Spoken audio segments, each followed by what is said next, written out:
আমরা চোরকে ধরে শাস্তি দেওয়ার জন্য দাবি করেছিলাম মাননীয় স্পিকার, কিন্তু ওই চোরকে আবার এনেছে আবার চুরি করার সুযোগ দেওয়ার জন্য। খরচ আগে করে ফেলে তারপরে অনুমোদন চাওয়া, এটা বোধহয় সায়েন্টিফিক কথা নয়।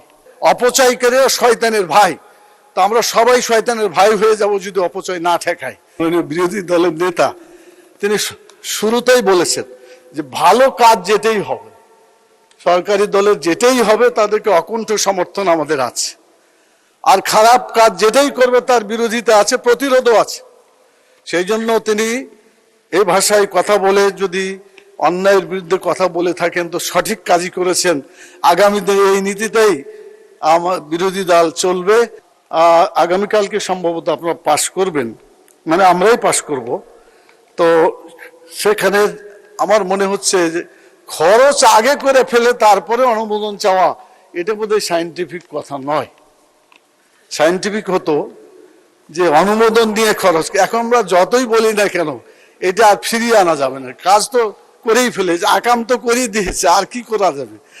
এখানে দুর্নীতির ব্যাপারে, অপচয়ের ব্যাপারে কোনো কথা আসে নাই। টোটাল বাজেট বক্তৃতায় অপচয় যে করা হয়, মাননীয় স্পিকার এই সংসদ ভবনে কতগুলো ঘর আছে, একটা ঘরে 18 থেকে 36টা পর্যন্ত লাইট আছে, একটা দুটা জ্বাললেই তো হয়।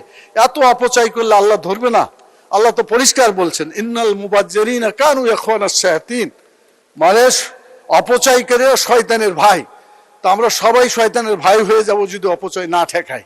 সুদের জঘন্য যে একটা পাপ আছে, আল্লাহ রাসূল হাদিসে বলছেন এই সুদের মধ্যে 70 ধরনের গুনাহ আছে, অপরাধ আছে, এবং সবচেয়ে ছোটটা হচ্ছে নিজের মায়ের সাথে জেনা করা। এই জঘন্য পাপ শতকরা 90% মুসলমানের দেশে কেন থাকবে? এটাকে উৎখাত করা, এটাকে হারাম করা, এটাই তো ছিল আমাদের কাজ।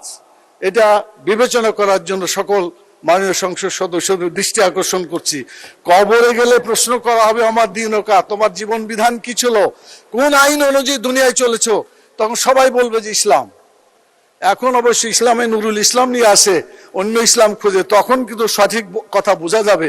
ইসলাম মানে ইসলামী, এটা কোনো ব্যক্তির বা দলের নামের সাথে সম্পর্কযুক্ত নয়। যে সামনে যে ব্যাংকের কথা বলা হয়েছে, এই ব্যাংক 20,000 কোটি টাকা তারল্য ছিল ইসলামী ব্যাংকের, সেই টাকা এস আলম এবং তার দলেরা চুরি করে নিয়ে গেছে। আমরা চোরকে ধরে শাস্তি দেওয়ার জন্য দাবি করেছিলাম মাননীয় স্পিকার, কিন্তু ওই চোরকে আবার এনেছে আবার চুরি করার সুযোগ দেওয়ার জন্য।